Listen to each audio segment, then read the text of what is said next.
అధ్యాయము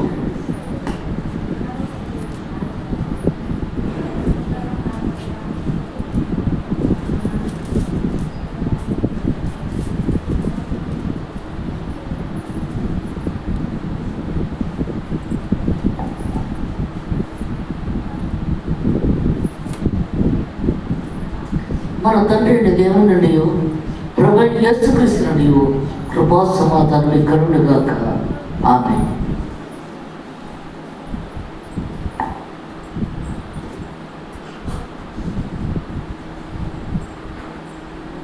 బైబిల్ ఉన్న ప్రతి ఒక్కరు చూడాలి. యెషయా గ్రంథము 58వ అధ్యాయము 6వ వచనం. దుర్మార్గులు కట్టిన కట్లు ఇప్పటియో కాడిమాన మోకులు తీయటియో బాధింపబడిన వాటిని పిలిచిటియో ప్రతి కాడిని విరగొట్టటియో నేను ఏర్పరచుకున్న ఉపవాసమే కదా. ప్రార్థన చేసుకుందాం. పరిశుద్ధం పరిశుద్ధం పరిశుద్ధం పరిశుద్ధం అంత పరిశుద్ధ మాత్రం వంటవర్ చూడవా దేవానికి స్తోత్రం స్తోత్రములైనా దేవానికి స్తోత్రం తండ్రి. పరిశుద్ధాత్మ దేవుడు ఇక్కడే సంచరిస్తున్నావు ప్రభా, ఇక్కడే సంచరిస్తున్నావు, మా మధ్యలోనే ఉన్నావు తండ్రి. మాట్లాడుచున్నది నీవే కానీ నేను కాదు. నీ దోచు మాత్రం ప్రతి ఒక్కరు నీ ధ్యానము నీకు అంగీకారముగా ఉండేలా చేయమని ప్రతి బిడ్డతో నువ్వే మాట్లాడమని తరలోష్యము తండ్రి. ఆమేన్. Thank you Jesus. పరిశుద్ధాత్మ దేవ నీకే వందనములు తండ్రి. ఆమేన్. పరిశుద్ధాత్మ దేవుడు ఏమని మాట్లాడుతూ ఉన్నాడంటే, దేవాది దేవుడు సర్వాధికారుల సృష్టికర్త సర్వోన్నతుల దేవుడైన వాక్యమే దేవుడు, దేవుడే వాక్యము. వాక్యము రెండంచులు గల ఖడ్గము, కీడులోంచి మురుగులోంచి బయటకు లాగేస్తుంది. అలాంటి వాక్యము మనం ఎంతవరకు చదువుతున్నాం, ఎంతవరకు ధ్యానిస్తున్నాం, ఎంతవరకు స్తుతిస్తున్నాం, ఎంతవరకు ఆరాధిస్తున్నాం, ఎంతవరకు కన్నీటితో ప్రార్థన చేస్తున్నాం, ఎంతవరకు కన్నీటితో గోజాడుతున్నాం. అందుకే దేవుడు మాట్లాడుతున్నాడు ఇక్కడ. వీరుడు దేవుడు నాకు కావాలి కానీ నీ బరుల అర్పణాల్లో కొందరుచున్నాడు ఇక్కడ.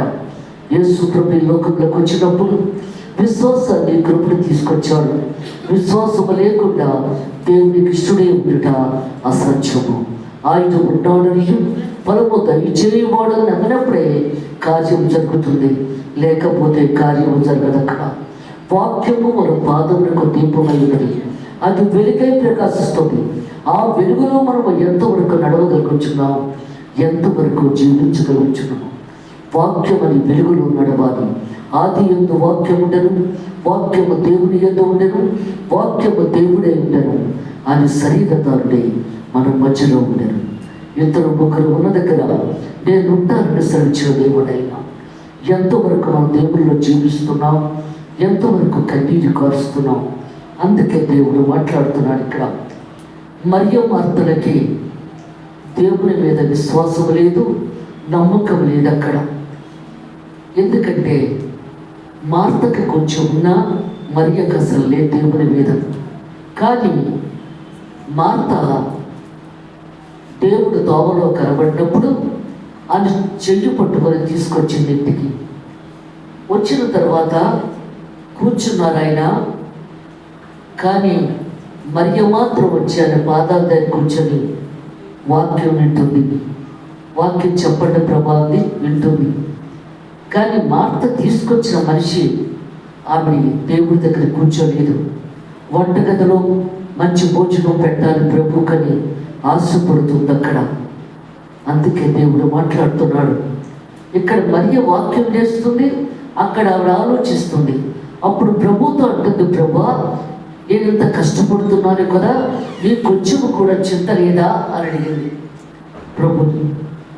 మరియ అప్పుడు అంటున్నాడు, అమ్మా నీ చెల్లెలు పరలోక గురించి ఆలోచిస్తుంది, నీవు ఇహలోక గురించి ఆలోచిస్తున్నావు. నీవు కూడా పరలోక గురించి ఆలోచించు.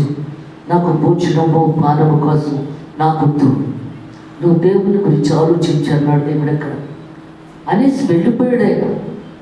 అక్కడ ఉండలేదు. ఎందుకంటే ఆదాముని కూడా జీవవృక్ష ఫలాల దగ్గర తీసుకొని వచ్చినప్పుడు ఈ పళ్ళు తిన్న రోజున మరణిస్తానని చెప్పాడు దేవుడు అక్కడ.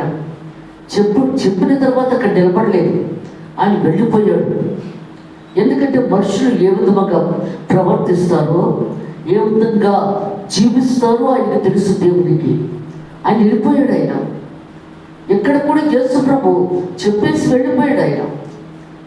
ఆ తర్వాత లాజరు ఊరి మీద తిరుగుతున్నవాడు అతను జబ్బు చేసి చనిపో స్థితిలోకి వచ్చాడు. కానీ ప్రభు కనబడలేదు. ఎందుకంటే వాళ్ళకి తెలియాలి దేవుని విలువేమిటో, దేవుని యొక్క విశ్వాసం ఏమిటో వాళ్ళ కుటుంబానికి తెలియాలి అని చెప్పి దేవుడు వెళ్ళిపోయాడు. అక్కడి నుంచి కనబడలేదు. కానీ ఎప్పుడైతే జబ్బు చేస్తుందో దేవుని కోసం ఎదుగుతున్నారు అక్క చెల్లి ఇద్దరు కూడా. మనం కూడా అలాగే ఎదుగుతాం కదా. మనకు బాగోలేనప్పుడు, మన కుటుంబంలో పిల్లలకు బాగోలేనప్పుడు అప్పుడు దేవుడు కావాల్సి వస్తుంది. అక్కడ ఎదుగుతాం మనం అప్పుడు దేవుడి కోసం. అందుకే దేవుడు మాట్లాడుతున్నాడు అక్కడ.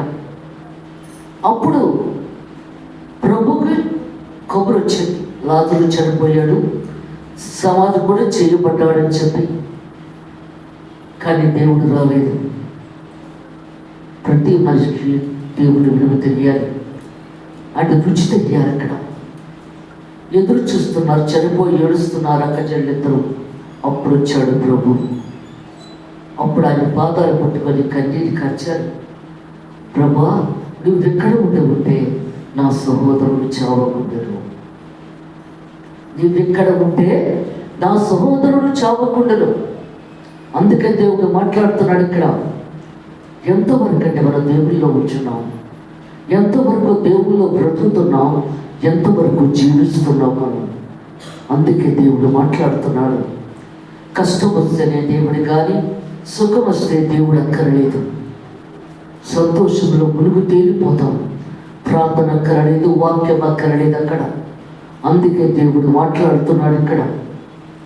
అప్పుడు ప్రభు దగ్గరికి వచ్చి ఏడ్చేటప్పటికి ప్రభు ఏడ్చుతున్నాడు, కన్నీరు కార్చాడు. సముద్రకు వెళదాం పదన్నాడు ఇక్కడ. అప్పటికే జనం కిటకిటలాడిపోతున్నారు సమాధి దగ్గర. ఎందుకంటే 4 రోజులు సమాధిలో ఉన్నవాడిని ఒక బోధకుడు లేపుతున్నాడని చెప్పి. ఎందుకంటే అద్భుత కార్యాలు, ఆశ్చర్య కార్యాలు జరిగితేనే కానీ మనం నమ్మం కదా. దేవుడిని నమ్మం. అద్భుత కార్యాలు జరగాలి అక్కడ. అందుకు 4 రోజులు సమాధి నుంచి లేపుతున్నాడు ఈయన. అప్పుడు దేవుడు కన్నులు పైకెత్తి, చేతులు పైకెత్తి, కన్నులు పైకెత్తి ప్రార్థన చేస్తున్నాడు. తండ్రి, నా మనవి వినున్నందుకు నీకు స్తుతులు చెల్లిస్తున్నాను. నా మనవి వినున్నందుకు. ఎందుకంటే మన ప్రార్థన దేవుడు విన్నాడో లేదో అని చూసుకోవాలి అక్కడ.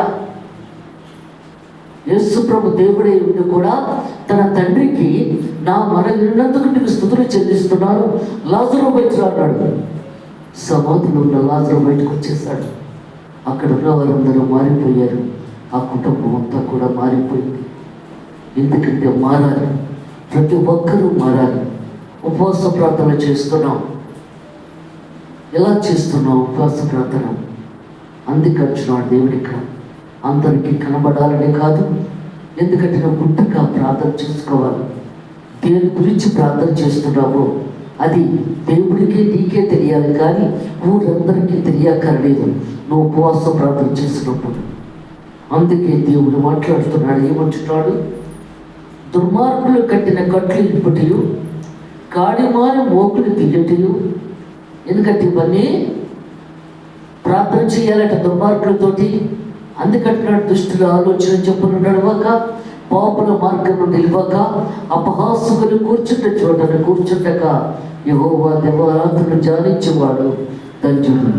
ఆకు వాడక తన కాలం ముందు ఫలమిచ్చి చెట్టు వలె ఉండను. అందుకే దేవుడు మాట్లాడుతున్నాడు ఇక్కడ. అదే చెప్తున్నాడు ఇక్కడ. దుర్మార్గులు కట్టిన కట్లు ఇప్పటిలో, కాడుమాని మోగులు తిరిగిటియో, బాధింపబడిన వారిని వినిపించుటియో, ప్రతి కాడిని విరగొట్టుటియో. ఎందుకంటే ఇవన్నీ మనం చెయ్యాలంటే దేవుని బిడ్డలం.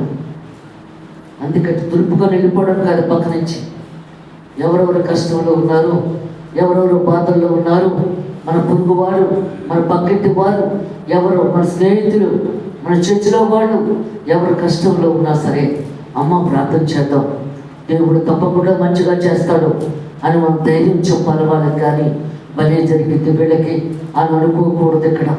అందుకే దేవుడు మాట్లాడుతున్నాడు ఇక్కడ. అంతా మంచిగా జరగాలి, కల్మషం లేకుండా ఉండాలి, అసూయ మత్సరం ఉండకూడదు. అందుకే దేవుడు మాట్లాడుతున్నాడు ఇక్కడ. అదే చెప్తున్నాడు, నేను ఏర్పరచుకున్న ఉపవాసమే కదా. అందుకే అంటున్నాడు, నీ ఆహారం ఆకలి కొనే వారికి పెట్టుటయు. ఎందుకంటే సరిగ్గా నువ్వు భోజనం చేసేటప్పుడే చుట్టాలు వస్తారు. ఎందుకంటే ఎవరైనా వచ్చి అమ్మ నాకు అన్నం పెట్టంటారు. అప్పుడు ఏం చేయాలి? నీ తిన్నది ఆగేసేయాలి. అప్పుడు నువ్వు మళ్ళీ వండుకోవడమో లేకపోతే కాఫీ తాగుడు వండుకోవడమో సరిపోతుంది అక్కడ. అందుకే దేవుడు మాట్లాడుతున్నాడు, నువ్వేం చేస్తున్నావు లేని వారికి, ఆకలితో ఉన్న వారికి ఏం చేస్తున్నావు? అదే దేవుడు మాట్లాడుతున్నాడు ఇక్కడ. అదే చెప్తున్నాడు ఇక్కడ. ఏమంటున్నాడు ఇక్కడ?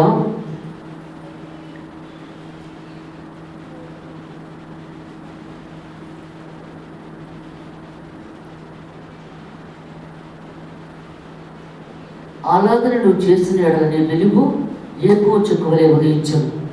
అప్పుడు నీకు అంతా మంచిగానే ఉంటుంది, సంతోషం కూడా ఉంటుంది. నీకు వాళ్ళకి పెట్టాము, ఇలా చేస్తామని సంతోషం ఉంటుంది మనకు అక్కడ. స్వస్థత నీకు శీఘ్రంగా లభించను. నీలో బాగోలేనప్పుడు ఇమ్మీడియట్గా దేవుడు స్వస్థ ఇచ్చేస్తాడు ఇక్కడ. ఎందుకంటే ఇవన్నీ నువ్వు చేసిన రోజున దేవుడు నీకు స్వస్థత ఇస్తాడు. అందుకే దేవుడు మాట్లాడుతున్నాడు ఇక్కడ, స్వస్థత నీకు శీఘ్రంగా లభించును, నీ నీతిని ముందర నడుచును. దేవుడికి కావాల్సింది ఏంటంటే నీతే. అందుకే దేవుడు మాట్లాడుతున్నాడు. నీతి అంటే తప్పు చేయకుండా, పాపం చేయకుండా మంచిగా బ్రతకడం, అదే నీతి. నేనే మార్గము, సత్యము, జీవము. అందుకే దేవుడు ఏమంటున్నాడు, నా మార్గంలో నడవాలంటే నీతిగా బ్రతకాలి, నా మార్గంలో నడవాలంటే నిజాయితీగా బ్రతకాలి, నా మార్గంలో నడవాలంటే మంచిగా బ్రతకాలి. మనం ఎలా బ్రతుకుతున్నామో ఆలోచించుకోవాలి. అందుకే దేవుడు మాట్లాడుతున్నాడు ఇక్కడ. అదే చెప్తున్నాను, నీ నీతి నీ ముందు నడుచును. నువ్వు నీతిగా ఉన్న రోజున నీ ముందు నడుస్తుందట. అందుకే దేవుడు చెప్తున్నాడు, దేవుడు సంతోషపడతాడట. ఆయనకి అదే కావాలి అక్కడ, నీతే కావాలి. కోరడం తిని తప్పు చేయడం కాదు, గెంచి తాగి నీతిగా బ్రతకడం పర్వాలేదు. అందుకే దేవుడు మాట్లాడుతున్నాడు ఇక్కడ.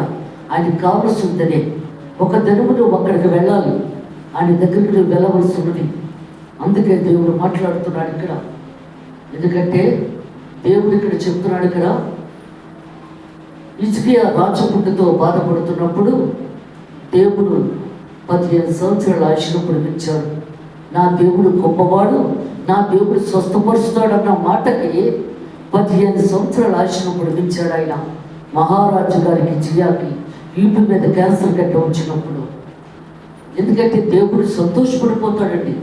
చిన్న స్తుతులు చెల్లేందుకే సంతోషపడిపోతాడు. ఎందుకంటే ఆయన సన్నిధిలో నువ్వు కన్నీరు కార్చినందుకు ఆనందపడిపోతాడు అక్కడ. అలాంటిది హిజ్కియా స్వస్థత అయిపోయిన తర్వాత చుట్టుపక్కల రాజులందరూ కూడా వచ్చి, ఈ దేవుడు గొప్పవాడయ్యా, నీకు స్వస్థత వచ్చింది, సాక్ష్యం చెప్పవన్నాడు. ఇందులో చెప్పవలసిన విషయం నాకు అనిపించలేదు అన్నాడు.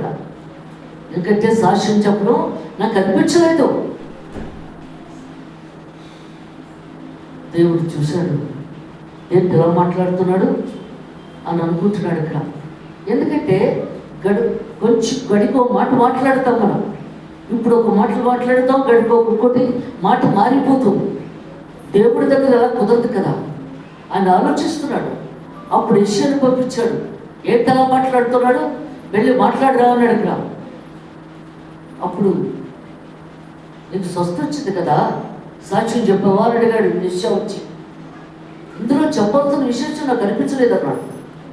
ఆహా, ఇంతవరకు దేవుని ప్రేమనే చూస్తావు కానీ అది ఉగ్రతను చూడలేదు, ఇప్పుడు నుంచి చూస్తావు అన్నాడు ఇక్కడ. బబులోను రాజు వచ్చి నీ ఆస్తుపాస్తులు కొల్లగొట్టుకుపోతున్నాడు, నీ బిడ్డను నపోస్తురాలు చేసి తీసుకెళ్ళిపోతున్నాడు, ఈ రాత్రికే నేను చంపేస్తున్నాడు.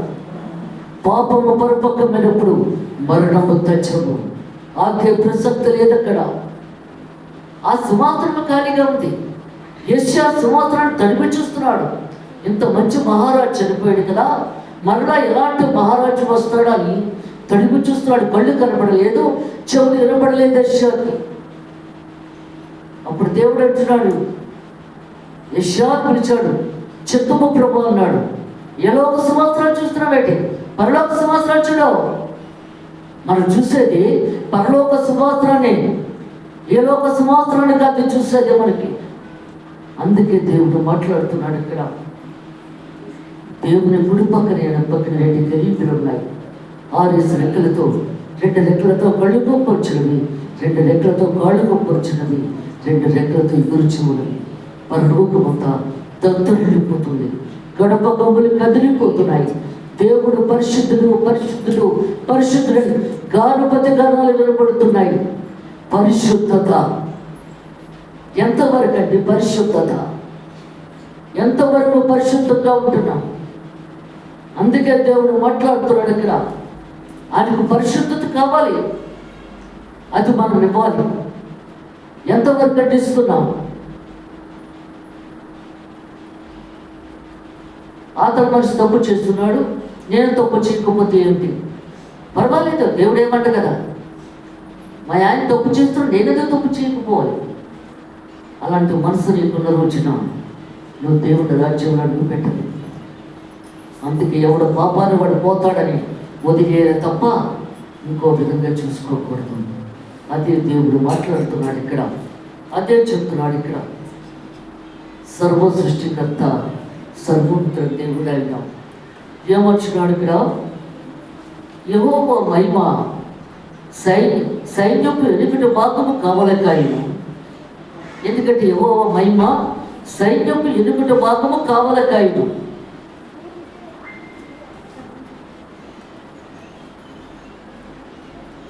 నువ్వు చనిపోతావు, చనిపోయిన తర్వాత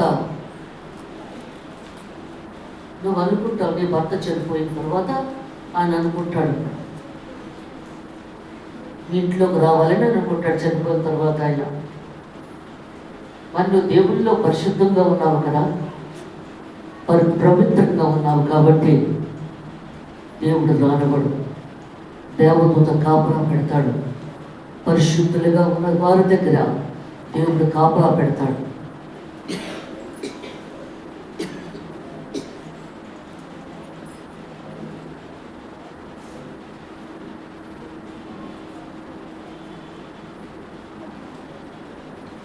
నీ భర్త తప్పు చేశాడు, ఆయన సాతానుగా మారి నీ ఇంట్లోకి రావాలని అనుకుంటున్నాడు ఆయన.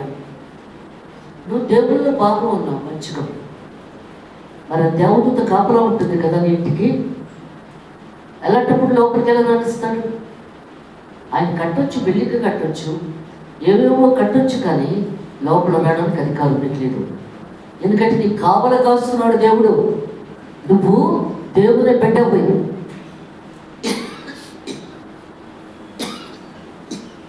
దేవుడు కాపలా కాస్తున్నాడు నీకు.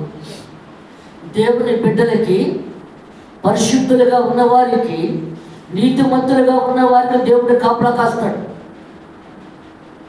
నీ భర్త అవ్వచ్చు, నీ బిడ్డ అవ్వచ్చు, ఎవరు వచ్చినా గేటు దగ్గర నుంచి గెట్అవుట్ గెట్టడమే. లోపలికి వచ్చే అధికారం లేదు సాతానికి. అదే దేవుడు ఏమొచ్చినాడు ఇక్కడ? యెహోవా మహిమ ఈ సైన్యపు 8 భాగములు కావలకాయను. నీ ఇంటిని కాపలా కాస్తుంది. అప్పుడు నువ్వు పిలవగా యెహోవా ఉత్తరం ఇచ్చును. నువ్వు మొర్ర పెట్టగా ఆయన నేనున్నాను. నువ్వు ఎప్పుడైతే ప్రార్థన చేసావో, నేనున్నాను, ఇక్కడే ఉన్నాను, నువ్వు భయపడకు అని దేవుడు మాట్లాడతాడు ఇక్కడ. ఇతరులను బాధించటయు, వేలు పెట్టి చూపి తిరస్కరించటయు, వాళ్ళని భయపెట్టడు. అలాంటి చేయకూడదు అన్నాడు దేవుడు ఇక్కడ. అందుకే దేవుడు మాట్లాడుతున్నాడు ఇక్కడ. చెడ్డదాన్ని బట్టి మాట్లాడుతూ నువ్వు చెడ్డ మాటలు మాట్లాడకూడదు. అందుకే దేవుడు మాట్లాడుతున్నాడు ఇక్కడ. చెడ్డ మాటలు అంటే నోటంటే నువ్వు అసహ్యంగా మాట్లాడకూడదు. అందుకే దేవుడు మాట్లాడుతున్నాడు ఇక్కడ. ఎవరైనా మాట్లాడినా అలా మాట్లాడకూడదని చెప్పాలి. నీ నోటి మాటలు, నీ హృదయ ధ్యానము దేవునికి అంగీకారంగా ఉండాలి. ఇష్టానుసారంగా మాట్లాడితే కుదరదు ఇక్కడ.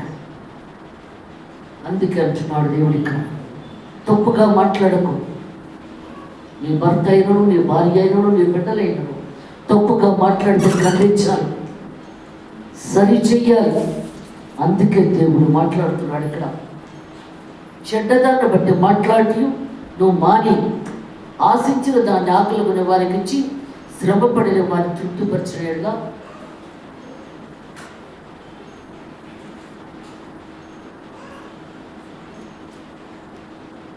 ఎందుకంటే మీ ఇంట్లో పనిచేసే వాళ్ళు ఉంటారు. వాళ్ళు ఎందుకు పనిచేస్తారు? కష్టపడితే డబ్బులు వస్తాయి అని చెప్పి ఆలోచించి పనిచేసినప్పుడు ఆ జీతము 2వ తారీఖుని, 3వ తారీఖుని, 1వ తారీఖుని ఇవ్వాల్సిన జీతం 10వ తారీఖుని ఇచ్చేవనుకో, వాళ్ళకి అవసరం ఉండదా? వాళ్ళకి అవసరం ఉంటుంది కదా. అలాంటివి చేయకూడదు. నువ్వు డబ్బాలోని ఆ డబ్బులు పిల్లలు పెడతాయా ఏమన్నాను? వెంటనే ఇచ్చేయాలి. వాళ్ళు కూడా మనలాంటి వాళ్ళే. వాళ్ళ ఇంట్లో కష్టాలు సుఖాలు ఉంటాయి, అవి చూసుకోవలసిన బాధ్యత ఉంది. అలాంటి నువ్వు చూసినప్పుడు దేవుని బిడ్డవై ఉండి కూడా అలాంటి పనులు చేస్తే దేవుడికి ఇష్టం ఉండదు. అది ఉపవాసమా? అందుకే అంటున్నాడు దేవుడు ఇక్కడ, అదే చెప్తున్నాడు ఇక్కడ. ఆశించిన దాన్ని ఆకలిగొనే వారికి ఇచ్చి శ్రమ పడిన వారిని తృప్తిపరిచినలా చీకట్లో నీ వెలుగు ప్రకాశించదు. ఎందుకంటే నీకు చీకటి ఉండదు, వెలుగే కానీ. అందుకంటున్నాడు, అంధకారం నీకు మధ్యాహ్నం వలె ఉండదు.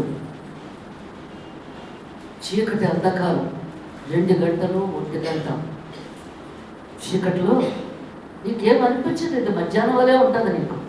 నువ్వు దేవుల్లో ఉన్న రోజున మధ్యాహ్నం 1 గంట 2 గంటలు ఉంటాయి కదా, అలా ఉంటుంది నీకు. అర్ధరాత్రి అయినా నీకేమనిపించదు, భయం ఉండదు, ధైర్యంగా వెళ్ళిపోతావు ముందుకి.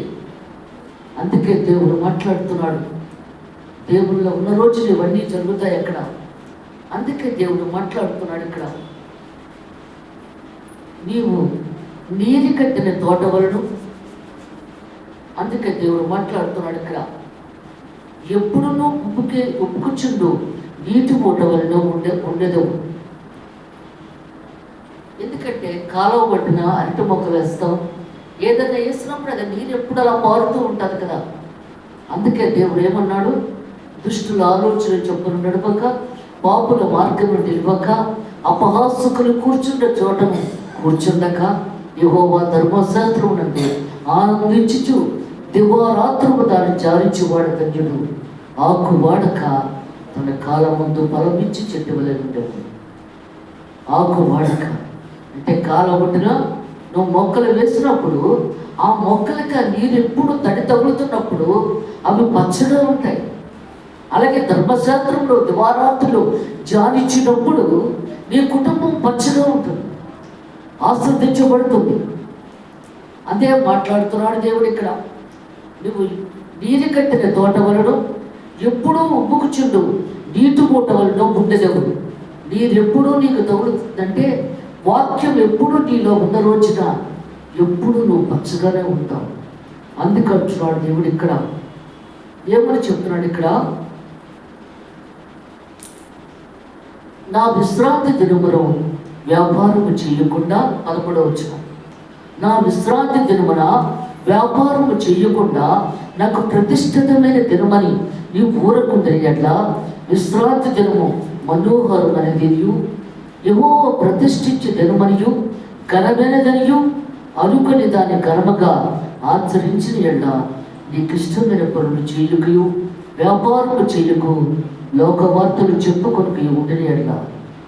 లోకవార్తలు అంటే లోకంలోని ఉన్నవన్నీ మనం ఆలోచించకూడదు, దేవుడి గురించి ఆలోచించాలి. ఆదివారం విశ్రాంతి దినం ఎప్పుడు కూడా. అప్పుడు మా అమ్మాలు ఉండేవారు, విశ్రాంతి దినం అంటే అయితే చదువుకోవసరం లేదు, ఇప్పుడు విశ్రాంతి దినం కదా చాలా ఇష్టం అని చెప్పి అనుకునేవారు. ఎందుకంటే దేవుడు విశ్రాంతి దినాన్ని పాటిస్తాడు దేవుడు అక్కడ. అందుకే దేవుడు మాట్లాడుతున్నాడు ఇక్కడ. యేసు ప్రభు కోనేటి దగ్గరికి వచ్చాడు. ఆయన ఎందుకు వచ్చాడు? ఒక ఆయన కోసం వచ్చాడు ఆయన. యేసు ప్రభు 38 సంవత్సరాల నుంచి కాయిలా పడి ఉన్నాడు కదా, అలాంటి ఆయన కోసం వచ్చాడు యేసు ప్రభు. పాపం ఆయనకి ఎవరు, ఎందుకంటే కోనేట్లో దేవదూత వచ్చి కదిలించి వెళ్ళిపోయాక ఎలాంటి జబ్బు గలవారైనా మొదట దిగిన రోజునే స్వస్థ అయిపోతుంది. అందువల్ల అందరూ జబ్బు గలవారందరూ అక్కడే ఉన్నారు. ఓజకాల చేతులు గలవారు అందరూ ప్రతి ఒక్కరు అక్కడే ఉన్నారు. కానీ 38 సంవత్సరాల నుంచి ఒక ఆయన అక్కడే పడి ఉన్నాడు.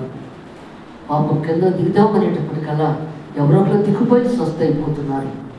కానీ దేవుడే వచ్చాడు అతని కోసం. మన కోసం కూడా ఆయనే వస్తాడు. వచ్చి స్వస్థపరచగలుగుతున్నావా అని అడిగాడు దేవుడు. అక్కడ స్వస్థపడాలని అనుకుంటున్నావా అని అడిగాడు అక్కడ దేవుడు. ఎందుకంటే దేవుడు తెలియదా, అతని కోసం వచ్చాడు కదా, ఆయన కోసం వచ్చాడు కాబట్టి తెలుసు. కానీ అతని నోటుతో చెప్పాలి, నాకు స్వస్థత కావాలని చెప్పాలి. అలాగే నువ్వు కూడా చెప్పాలి, నీ కష్టం ఏంటో, నీ బాధ ఏంటో చెప్పాలి. చెప్తేనే దేవుడు తెలుస్తుంది అక్కడ. అందుకే దేవుడు మాట్లాడుతున్నాడు ఇక్కడ. స్వస్థపరచుకోవాలనుకుంటున్నావా అన్నాడు ఇక్కడ. అవును ప్రభా, ఎందుకంటే నేను దిగుదామనేటప్పటికల్లా ఎవరో ఒకరు నన్ను తెచ్చలేకపోతున్నారు, ఎవరొకరు దిగిపోయి స్వస్థత అయిపోతుంది ప్రభా, అందుకు నేను ఇలాగే ఉండిపోయాను అన్నాడు అక్కడ. అయితే నీవు పరిపెట్టుకొని నువ్వు పరిగెట్టు అన్నాడు దేవుడు అక్కడ. ఎందుకంటే దేవుని మాటలు జీవపు ఊటలు. అందుకే దేవుడు మాట్లాడుతున్నాడు ఇక్కడ. దేవుని మాటలు జీవపు ఊటలు.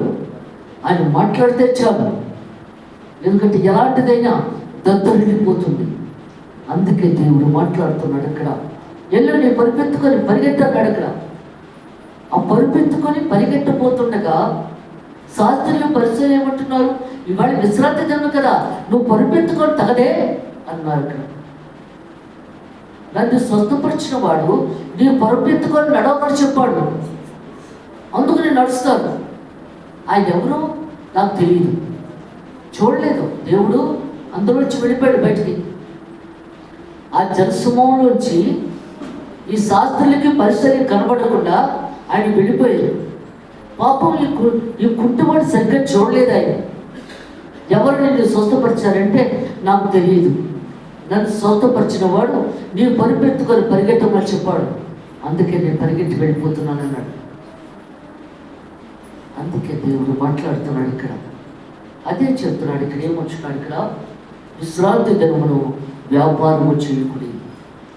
ఆ రోజు నువ్వు ఏ పని చేయకూడదు, ప్రార్థనే చేసుకోవాలి. అందుకే దేవుడు మాట్లాడుతున్నాడు ఇక్కడ. నాకు ప్రతిష్ఠితమైన దినమని నీవు ఓనుకుంటున్నా విశ్రాంతి దినము మనోహరమైనదని. ఎందుకంటే ఆ దినం నాకు ప్రత్యేకమైనది. 6 రోజులు పనిచేసి 7వ రోజు విశ్రాంతి దినముగా పాటించాడు దేవుడు ఇక్కడ. ఇక్కడ సృష్టి యావత్తు సృష్టించి మనుషులతో సహా దేవుడు సృష్టించి 7వ దినాన్ని విశ్రాంతి దినముగా పాటించాడు. అందుకే దేవుడు మాట్లాడుతున్నాడు ఇక్కడ. ఏమంటున్నాడు, నీ తండ్రి అయిన యాకోబు సమస్తమును నీ అనుభవంలో ఉంచేదను. యెహోవా సెలవిచ్చిన వాక్యదే. ఎందుకంటే యాకోబు ఇశ్రాయేలు. ఈ దినం నుంచి నువ్వు యాకోబు కాదు, ఇశ్రాయేలు. దేవుని గుండెలో నిద్రపోతున్నవాడు ఇశ్రాయేలు. అందుకే ఆయన మాట చెప్తున్నాడు ఇక్కడ. ఈ తండ్రి అయిన యాకోబు, ఎందుకంటే అందరికీ తండ్రి యాకోబు, సమస్తమును నీ అనుభవములో ఉంచుతాను. యెహోవా సెలవిచ్చిన వాక్యదే. చదవండి 59వ అధ్యాయము చదవండి. రక్షింపనేరక యుండునట్లు యెహోవా హస్తము కురుచు కాలేదు, విననేరక యుండునట్లు ఆయన చెవులు మందము కాలేదు. మీ దోషములు మీకును మీ దేవునికి అడ్డముగా వచ్చెను, మీ పాపములు ఆయన ముఖమునకు మీరు మరుగుపరచును, కనుక ఆయన ఆలకింపకున్నాడు. చాలా ఇది చాలా ప్రత్యేకమైన మాట. ఇది దేవుని మాట. ఇది ఎందుకంటే వాక్యమే దేవుడు, దేవుడి వాక్యం. రక్షింపనేరక యుండునట్లు యెహోవా హస్తము కురచకాలేదు, విననేరక యుండినట్లు ఆయన చెవులు మందము కాలేదు. ఎందుకంటే దేవుడు మనం మాట్లాడే ప్రతి మాట వింటున్నాడు. ఆయన వెళ్ళలేదనుకోకూడదు, వింటున్నాడు. దాన్ని బట్టే జడ్జిమెంట్ ఉంటుంది అక్కడ. అందుకే దేవుడు మాట్లాడుతున్నాడు ఇక్కడ. మలాకి గ్రంథము 3వ అధ్యాయము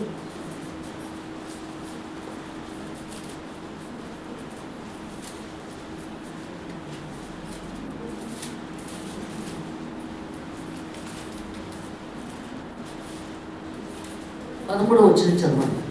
యెహోవా సెలవిచ్చినదేమనగా, నన్ను గూర్చి మీరు బహు గర్వపు మాటలు పలికి నిన్ను గూర్చి ఏమి చెప్పిదమని మీరు అడుగుదురు. దేవుని సేవ చేయుట నిష్ఫలమనియు ఆయన ఆజ్ఞలను గైకొని సైన్యములకు అధిపతియగు యెహోవా సన్నిధిని మనము దుఃఖాక్రాంతులుగా తిరుగుట వలన ప్రయోజనం ఏమనియు, గర్విష్ఠులు ధన్యులగుదురనియు, యెహోవాను శోధించు దుర్మార్గులు వర్ధిల్లుదురనియు, వారు సంరక్షణ పొందుదురనియు మీరు చెప్పుకొంటున్నారు. చాలా అందరం మనం అనుకుంటున్నాం, అంజులు చూసావా ఎంత చక్కగా వాళ్ళు సంపాదించుకుంటున్నారు, వాళ్ళు ఎంతో సంతోషంగా ఉన్నారు, ఎక్కడికక్కడ తిరుగుతున్నారు అని మనం అనుకుంటున్నాం. దేవుని బిడ్డని వింటున్నప్పుడు ఇక్కడ ఏమంటున్నాడు, యెహోవా సెలవిచ్చినది ఏమనగా, నన్ను కూర్చి మీరు బహు గర్వపు మాటలు పలికి. ఎందుకంటే దేవుడి దగ్గర గర్వంగా మాట్లాడుకుంటున్నాం. అందుకంటున్నాడు దేవుని బిడ్డలమే ఉంది, దేవుని సేవ చేయటం నిష్ఫలమనియు ఆయన ఆజ్ఞలు గైకొని సైన్యములకు అధిపతి యెహోవా సన్నిధిన మనం దుఃఖాక్రాంతులుగా తిరుగుటంలో ప్రయోజనమనియు. ఎందుకు మనం ఎంతో ఏడుస్తున్నాం, ఎంతో కష్టపడుతున్నాం, ఏడుస్తున్నాం, కానీ మనకి ఏ ప్రయోజనం లేదు, మనకేమీ చేయటం లేదు దేవుడు మనకి. వాళ్ళే అన్నీ కూడా అనుభవాలు పొందుతున్నారు, అన్ని జరగమే అని మనం మాట్లాడుకుంటున్నాం ఇక్కడ. అందుకంటున్నాడు గర్విష్ఠులు ధన్యులగుదురనియు. ఎందుకంటే అన్ని జనాంగము గర్విష్ఠులు ధన్యులగుదురనియు, యెహోవాను శోధించు దుర్మార్గులు వర్ధిల్లుదురనియు, వారు సంరక్షణ పొందుదురనియు మీరు చెప్పుకొనుచున్నారు.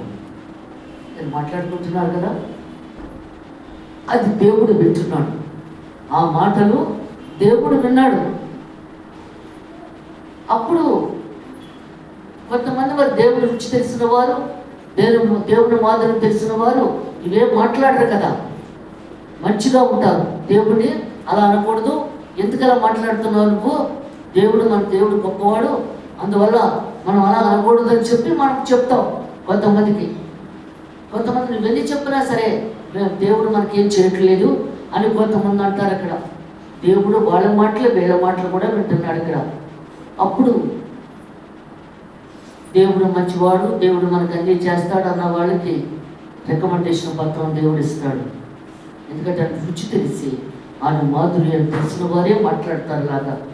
అందుకే దేవుడు మాట్లాడుతున్నాడు. జడ్జిమెంట్ జరిగేటప్పుడు జీవగ్రంథంలో మన పేరు రాయబడి ఉంటుంది. దేవుడు పిలుస్తాడు. వేరొక గ్రంథం తల్లి గర్భంలో పిండముగా ఉన్న దగ్గర నుంచి కూడా దేవుడు పిలుస్తాడు అక్కడ. అందుకే దేవుడు మాట్లాడుతున్నాడు ఇక్కడ. ఆ వేరొక గ్రంథము ఎప్పుడైతే తెరవబడుతుందో, తల్లి గర్భంలో పిండముగా ఉన్న దగ్గర నుంచి చచ్చిపోయినప్పటికీ ఆ బుక్ టప్పున మూసి పక్కా తోసేస్తాడు దేవుడు. ఇంకా ఆ బుక్ పని ఉండదు అక్కడ. అందుకే చచ్చిపోయిన వారితో పని ఉండదు, బ్రతికున్న వారితోటే పని మనకి. ఈ వాక్యం చెప్పాలన్నా, వాళ్ళని మార్చాలన్నా బ్రతికున్న వారికి, చచ్చిపోయిన వారికి ఇంకేం ఉండదు అక్కడ. అందుకే దేవుడు మాట్లాడుతున్నాడు ఇక్కడ.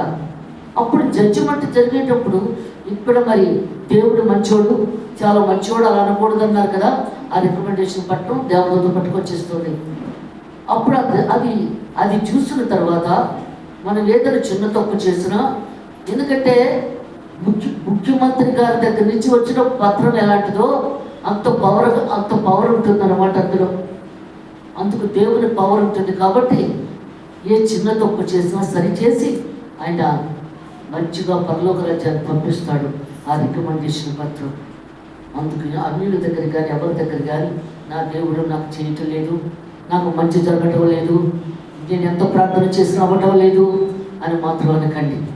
అంటే దేవుడికి ఇష్టం ఉండదని. ఎందుకంటే క్రైస్తవుడికి ఎప్పుడూ కూడా కావలసినంత ఇస్తాడు, కానీ ఎక్కువ కూడా అయినా. అందుకే నీకు సరిపడే అంతే, బట్టలైనా సరే, తినడానికైనా, డబ్బులైనా, ఏవైనా సరిపడే ఇస్తాడు, ఎక్కువ కూడా అయినా. ఎందుకంటే ఎక్కువ ఇస్తే నువ్వు తప్పుడు త్రోవలో నడుస్తామని ఎక్కువ కూడా అయినా. అందుకే ఎవరికి చెప్పకు నా దేవుడు నాకేమీ చేయలేదు, నాకేమి ఇవ్వలేదు అని మాత్రం అనకండి. చేస్తాడు. ఎందుకంటే మనకు అవకాశం జరిగినప్పుడు దేవుడు తప్పకుండా చేస్తాడు. అందుకంటున్నాడు కదా, మీ దోషములు మీకును మీ దేవునికి అడ్డముగా వచ్చును, మీ పాపములు ఆయన ముఖమును మీకు మరుగుపరిచిన కనుక ఆయన ఆలకింపుకున్నాడు. ఇక్కడ ఆఖరి మాట ఇక్కడ ఏమంటున్నాడంటే, దేవుడు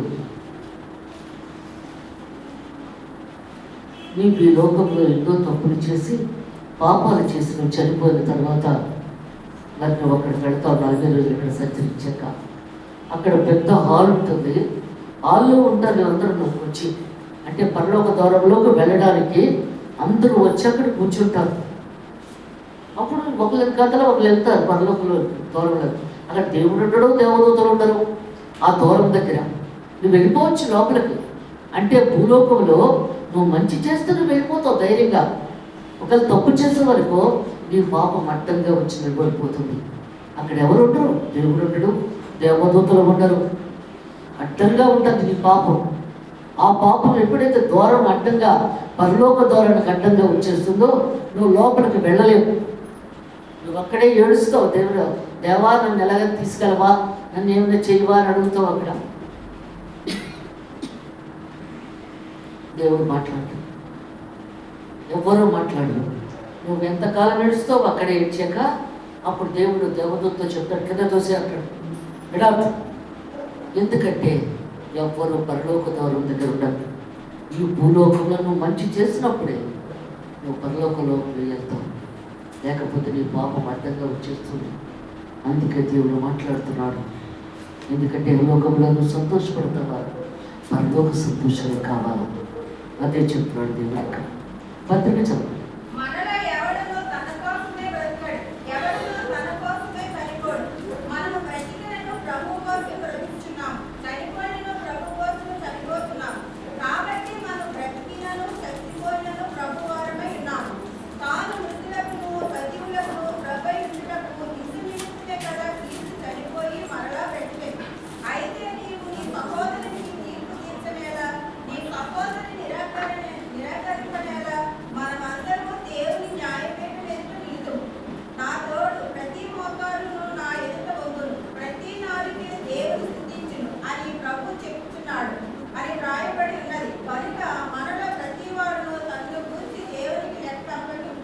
చాలు. అందుకే దేవుడు మాట్లాడుతున్నాడు ఇక్కడ, మనలో ఎవడును తన కోసమే బ్రతకడు, ఎవడు తన కోసమే చనిపోడు. మనం బ్రతికినను ప్రభు కోసమే బ్రతుకుచున్నాము. ఎందుకంటే బ్రతుకుట నీ కొరికే చావైన మరి మేలు, దేవుడి కోసమే. అలా మనం బ్రతకాలి, ఎవరికి మీద ఆశ ఉండకూడదు. అందుకే దేవుడు మాట్లాడుతున్నాడు ఇక్కడ, ఎవరు రక్షణ భాగ్యం వాడేది. అందుకే దేవుడు మాట్లాడుతున్నాడు ఇక్కడ. నేను మా పిల్లల కోసం ప్రార్థన చేస్తున్నప్పుడు అప్పుడు దేవుడు ప్రశ్నించాడు అక్కడ, చిన్న పిల్లలుగా ఉన్నప్పుడు పర్వాలేదు, ఇప్పుడు పెద్దవాళ్ళు అయ్యారు, దేవుడు అంటే ఏంటో, మంచి అంటే ఏంటో, చెడ్డ అంటే ఏమిటో తెలుసు కదా, నువ్వెందుకు చేస్తున్నావు ప్రార్థన వాళ్ళ గురించి? వాళ్ళు చేసుకుంటారు కదా ప్రార్థన, వాళ్ళు చేసుకుంటే వాళ్ళకి మంచి జరుగుతుంది, లేకపోతే లేదు. నువ్వెందుకు చేయడం? ఇప్పుడు నుంచి నువ్వు చేయవలసిన పని లేదన్నాడు దేవుడు అక్కడ. అందువలన ఏంటంటే ఒక వయసు వచ్చినప్పుడు మనం వాక్యం వింటున్నాం, ప్రార్థన చేస్తున్నాం కాబట్టి ప్రార్థన చేసుకోవాలి. అంటే చేస్తాం, పిల్లల కోసం అందరి కోసం చేస్తాం, కానీ ప్రత్యేకంగా వాళ్ళే చేసుకోవాలి. అది దేవుడు చెప్తున్నాడు అక్కడ. ఒక వయసు వచ్చినప్పుడు 15 సంవత్సరాలు వచ్చిన దగ్గర నుంచి కూడా మంచి అంటే ఏంటో, చెడ్డ అంటే ఏంటో తెలుస్తుంది పిల్లలకి. అందువలన వాళ్ళు చేసుకోవాలి ప్రార్థన. అందుకే దేవుడు మాట్లాడుతున్నాడు. సౌలుకి దేవుని బిడ్డలంటే ఇష్టం ఉండదు, తరిమి కొట్టి చంపేసేవాడు. అలాంటి వాడిని ఆయన వెలుగు ప్రకాశించి గిరిగిరా నేలకేసి కొడతాడు. సౌలుని వెనకాల వచ్చిన వారిని వాళ్ళు కళ్ళు తెరవలేకపోతారు. ఎవరు నువ్వు అని అడుగుతాడు సౌలు. ఎక్కడ నువ్వు హింసిస్తున్నావు యేసును. ఎందుకంటే తన బిడ్డల్ని హింసిస్తున్నాడు, చంపేస్తున్నాడు. కరపత్రాలు పట్టుకొని దమస్కకు బయలుదేరాడు. అందుకే దేవుడు మాట్లాడుతున్నాడు. అలాంటి సౌలు ఎప్పుడైతే నేలకేసుకుంటాడో దేవుడు, అప్పుడు అతని కళ్ళు మూతలు పడిపోయి అప్పుడు వెళ్ళి ఒక దగ్గర కూర్చోబెట్టిన తర్వాత అప్పుడు ప్రవక్తకి దేవుని సేవకుడికి దర్శనంలో కనబడ్డాడు దేవుడు. ఎందుకంటే సౌలుని పౌలుగా చెయ్యి, నీకు నా గురించి ప్రార్థన చేస్తున్నాడు. అప్పటి వరకు ప్రార్థన అంటే తెలియదు సౌలుకి, ప్రార్థన అంటే తెలియదు. నివసించడమే తెలుసు. అక్కడ ఏమంటున్నాడు వాక్యంలో? నా గురించి ప్రార్థన చేస్తున్నాడు. కళ్ళు మూతలు పడిపోయాయి. 3 రోజుల నుంచి భోజనం లేదు, ఏమీ లేదు. అలాగే కళ్ళు మూసుకొని నా గురించి ప్రార్థన చేస్తున్నాడు. ఎందుకంటే ప్రార్థన చేసుకోవాలి. ప్రతి ఒక్కరికి దేవుడు నేర్పించేస్తాడు ప్రార్థన. అందుకే దేవుడు మాట్లాడుతున్నాడు ఇక్కడ. అదే చెప్తున్నాడు, మనము బ్రతికినను ప్రభు కోసమే బ్రతుకుచున్నాము, చనిపోయినను ప్రభు కోసమే చనిపోచున్నాము. కాబట్టి మనం బ్రతికినను చనిపోయినను ప్రభు వారమే ఉన్నాము. చచ్చిపోయినా బ్రతికినా దేవుని బిడ్డలుగానే ఉన్నాము. అందుకే దేవుడు మాట్లాడుతున్నాడు ఇక్కడ. అయితే నీవు నీ సహోదరునికి తీర్పు తీర్చనేలా, నీ సహోదరుని నిరాకరింపనేలా? దేవుడు అడుగుతాడు ఒక ఆయన, అయ్యా నా అన్నదమ్ముల్ని నా అక్కచెల్లెల్ని 7 సార్లు క్షమిస్తే సరిపోతుందా అంటాడు. 77 సార్లు క్షమించాలన్నాడు. 7 సార్లు కాదు, 77 సార్లు క్షమించాలట అక్కచెల్లి అన్నదమ్ముల్ని అందరినీ. అంటే ఇక నీవు కోపమే ఉండకూడదు, ఇంకా కోప్పడకూడదు అక్కడ దేవుని దృష్టిలో. అన్నదమ్ముల మీద అక్కచెల్లి మీద నువ్వు కోప్పడకూడదు అక్కడ. అదే దేవుడు మాట్లాడుతున్నాడు ఇక్కడ. మనమందరము దేవుని న్యాయపీఠమేట నిలుస్తాము. జడ్జిమెంట్లో నిలబడిపోతాం, నిలబడాలి జడ్జిమెంట్లో. అందుకే దేవుడు మాట్లాడుతున్నాడు ఇక్కడ, తీర్పులోనే నిలబడాలి. ఎందుకంటే మధ్యాకాశానికి వచ్చేటప్పుడు యేసుప్రభు కూడా తెలియదు. తండ్రి యేసుప్రభుతో చెప్తాడు, పరిశుద్ధులందరినీ తీసుకొచ్చి వెళ్ళు, సమయం ఆసనం అయిపోయింది అన్నాడు ఇక్కడ. యోహాను సువార్త 5వ అధ్యాయము 28వ వచనం చదవండి.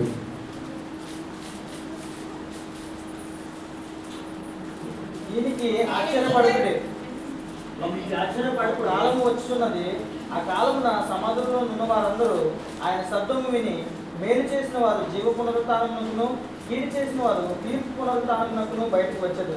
చాలా. అందుకే దేవుడు మాట్లాడుతున్నాడు ఇక్కడ. ఎందుకంటే సమాధిలో ఉన్నవారందరూ, మనము కూడా రేపు చనిపోతాం. ఆయన వచ్చేటప్పుడు కల్లా అందరూ సమాధిలోనే ఉంటామేమో చాలా మట్టుకి. ఎందువలన దేవుడు ముందు ఏంటంటున్నాడు, సమాధిలో ఉన్న వారందరూ తీసుకొచ్చారు చెప్తాడు అక్కడ. సెంటర్లోకి వచ్చేస్తున్నాడు యేసు ప్రభు. ఎప్పుడైతే సెంటర్లోకి వచ్చేస్తున్నాడో సమాధులన్నీ కూడా, ఎందుకంటే అప్పటికే ఆకాశానికి భూమికి నిచ్చెన వేసుకొని దేవదూతలు ఎక్కుతూ పూర్వం ధ్వనితో ప్రభు చేస్తున్నాడు, ప్రభు చేస్తున్నాడు, ప్రభు చేస్తున్నాడు అనేటట్టుగా లోపల సమాధిలో ఉన్న వారందరూ ప్రభు చేస్తున్నాడు, మన పనిలో రాజ్యంలోకి వెళ్ళిపోతామని ఆ సమాధిలో ఉండి ఆనందపడిపోతూ ఉంటారట. చనిపోయిన వారందరూ కూడా శవ, శవ ఆనందపడుతూ ఉంటారట. ఎందుకంటే శరీరమే మట్టిలో కలిసిపోతుంది, కానీ ఎముకల్లో జీవం ఉన్నది. అందుకే దేవుడు మాట్లాడుతున్నాడు ఇక్కడ. ప్రభు సెంటర్లోకి వచ్చేసాడు. ప్రభు వచ్చేసాడు. సమాధులన్నీ దొడ బొత్తలైపోతున్నాయి. మహిమ శరీరదారులై ప్రభుని కథలు వెళ్ళిపోతున్నారు పరిశుద్ధులందరూ. ఎందుకంటే తప్పు చేస్తున్న వాళ్ళు జడ్జిమెంట్లో బయట నిలబడిపోతున్నారు. ఆటోమేటిక్గా ఒకరు చెప్పక్కర్లేదు. మనం ఇక్కడైతే, ఏమ్మా నువ్వు అలా తప్పు చేస్తున్నావు, అలా చేయకూడదు కదా అన్నప్పుడు, నేను ఎప్పుడు తప్పు చేశానండి, నేనేం తప్పు చేయలేదు, మన మీద కయ్యమాడతారు. అక్కడ అలా కాదు, ఆటోమేటిక్గా జడ్జిమెంట్లో నిలబడిపోవాలి. నువ్వు తప్పు చేసినా మంచి చేసినా జడ్జిమెంట్లో నిలబడిపోవాలి. మంచి చేస్తే దేవుడితో లోపలికి వెళ్ళిపోతావు, తప్పు చేస్తే బయట నిలబడిపోతావు. అదే చెప్తున్నాడు దేవుడు ఇక్కడ. దీనికి ఆశ్చర్యపడుకుని ఒక కాలం వచ్చుచున్నది.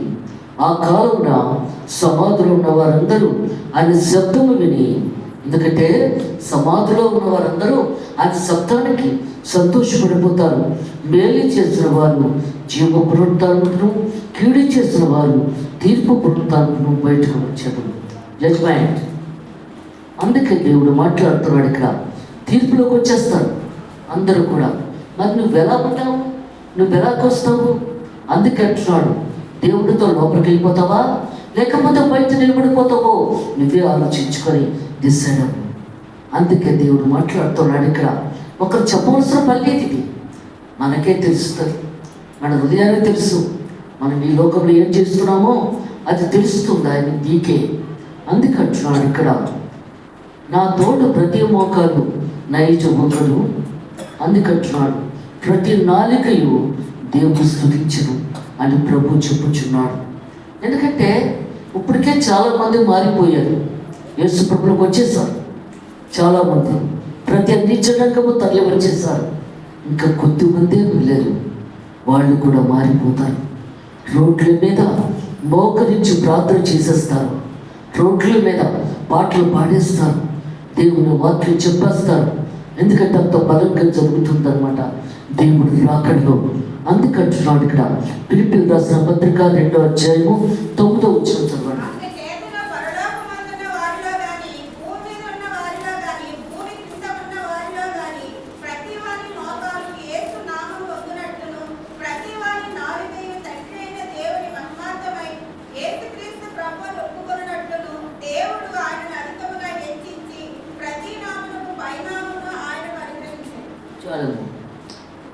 అందుచేతను పరలోకమందున్న వారిలో కానీ, భూమి మీద ఉన్న వారిలో కానీ, భూమి క్రింద ఉన్న వారిలో కానీ ప్రతి వారి మోకాలు యేసునామమున వంగునట్లును, ప్రతి వారి నాలికయు తండ్రి దేవుని మహిమార్థమై యేసుక్రీస్తు ప్రభువును ఒప్పుకున్నట్లును దేవుడు ఆయన అధికంగా హెచ్చించి ప్రతి నామమునకు పైనామం అని కనిపించాను. అన్ని నామముల కన్నా యేసునామమే పైనామము. అందుకే దేవుడు మాట్లాడుతున్నాడు ఇక్కడ, అదే చెప్తున్నాడు ఇక్కడ. ఏమంటున్నాడు ఇక్కడ?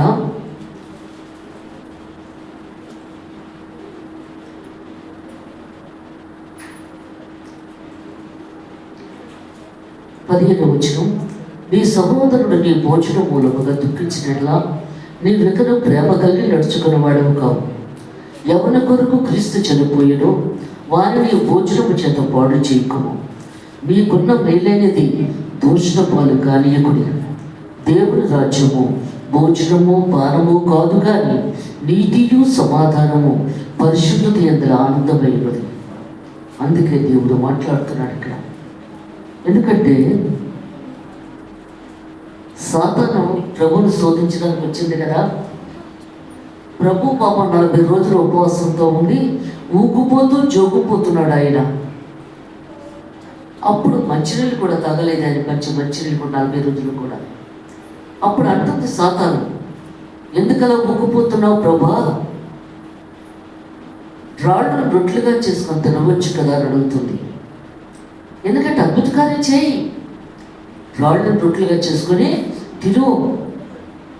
అప్పుడు దేవుడు ఏమంటున్నాడు, మనిషి రొట్టె వల్ల కాదు జీవించాలి, దేవుని నోటి నుంచి వచ్చే ప్రతి మాట వల్ల జీవించాలి. ఎందుకంటే శరీరానికి రొట్టె కానీ ఆత్మకి వాక్యమే కావాలి.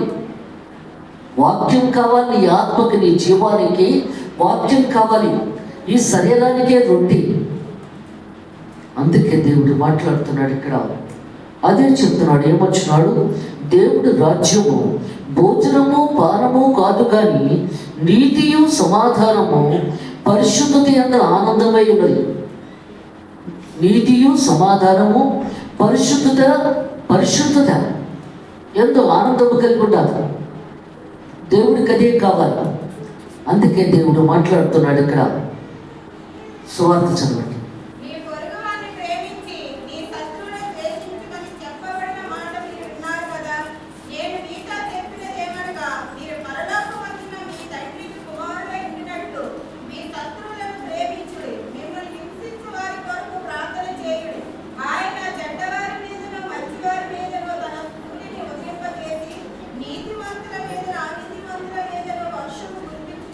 చాలమ్మా.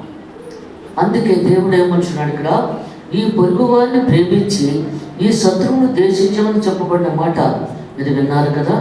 ఎందుకంటే నీ పొరుగు వారిని నువ్వు ప్రేమించు, నీ శత్రువుని కూడా నువ్వు ప్రేమించాలి కదా. నీ శత్రువుని ప్రేమించకపోతే ఎలా ఉంటుందో దేవుడు అంటున్నాడు ఇక్కడ. నీ శత్రువుని కూడా నువ్వు ప్రేమించాలి. అందుకే దేవుడు మాట్లాడుతున్నాడు ఇక్కడ. నువ్వు వెళ్ళి మాట్లాడినంత మాత్రంలో ఏమైపోతుంది నీకు. అయ్యో నేను ఎందుకు మాట్లాడాలి, వాళ్ళే మాట్లాడాలి వచ్చు కదా, నేనే ఎందుకు మాట్లాడాలి అని నువ్వు అలా అన్నావు అనుకో, దేవుడి దగ్గర నీకు మంచి జరగదు. ఎందుకంటే పక్కోళ్ళకి నీ కుటుంబానికి కూడా మంచి జరగదు అక్కడ. అందుకంటున్నాడు ఇక్కడ, నేను మీతో చెప్పిన దేవునిగా మీరు పరలోకమందున్న మీ తండ్రికి కుమారులై ఉండినట్లు మీ శత్రువులను ప్రేమించుడి, ఎందుకంటే నీ శత్రువుని, తండ్రికి మనం బిడ్డలమే ఉన్నాము, అందుకు నీ శత్రువులను కూడా నువ్వు ప్రేమించాలి. అందుకే దేవుడు మాట్లాడుతున్నాడు ఇక్కడ, మీ శత్రువులను ప్రేమించుడి, మేము నివసించే వారి కొరకు ప్రార్థన చేయుడి. మమ్మల్ని తిడతారు కదా, ఎందుకంటే వాళ్ళు ఎలాంటి వాళ్ళు, అలాంటి వాళ్ళు, మాకు మంచి చేయలేదు, మాకు ఎలా చేయలేదు, మాకు ఎలా పెట్టలేదు అని తిడతారు కదా. అప్పుడు అలాంటప్పుడు వాళ్ళ గురించి ప్రార్థన చేయాలి. ప్రభా, వాడు తెలియక తప్పు చేస్తున్నారు ప్రభా, క్షమించు ప్రభా అని దేవుడిని వేడుకున్నప్పుడు అప్పుడు దేవుడు సంతోషపడతాడు. అక్కడ ఆ బిడ్డ అలాగా తిడుతున్నా, ఈతలే బిడ్డ క్షమించి వారు అడుగుతుంది అని చెప్పి మన కుటుంబాన్ని దేవుడు ఆస్వాదిస్తాడు అక్కడ. అందుకే దేవుడు అంటున్నాడు, నీ శత్రువుని ప్రేమించాలి. వాళ్ళు ఎలాంటి వాళ్ళైనా సరే మనకు అక్కర్లేదు. అందుకే దేవుడు మాట్లాడుతున్నాడు ఇక్కడ. ఎందుకంటే మనం ప్రేమించడం మన వంతు అక్కడ. అదే చెప్తున్నాడు దేవుడు ఇక్కడ. అదే అంటాడు, మేము నివసించే వారి కొరకు ప్రార్థన చేయుడి. ఆయన చెడ్డవారి మీదను మంచివారి మీదను తన సూర్యుని ఉదయింపచేసి నీతిమంతుల మీదను అనీతిమంతుల మీదను వర్షము కురిపించుతున్నాడు. వర్షం అంటే ఆయన ఆశీర్వాదాలు కురిపిస్తున్నాడు దేవుడు ఇక్కడ. ఎందుకంటే అందరి మీద, మంచి వాళ్ళ మీద చెడ్డవాళ్ళ మీద కూడా ఆయన ప్రేమిస్తున్నాడు. ఆయన వర్షాన్ని కురిపిస్తున్నాడు అక్కడ. అందుకంటున్నాడు, మీరు మిమ్మల్ని ప్రేమించిన వారిని ప్రేమించినట్లా మీకేమో ఫలము కలుగును. ఎందుకంటే మీ వాళ్ళనే నువ్వు ప్రేమిస్తే మరి అతని వాళ్ళని కూడా ప్రేమిస్తేనే కదా ఏదైనా మంచిగా ఉంటుంది. సుంకర్లు అలాగే చేయించున్నారు కనుక మీ సహోదరులకు మాత్రము వందనము చేసిన ఎడల మీరు ఎక్కువ చేయించున్నదేమి, అన్ని జనులను అలాగే చేయించున్నారు కదా.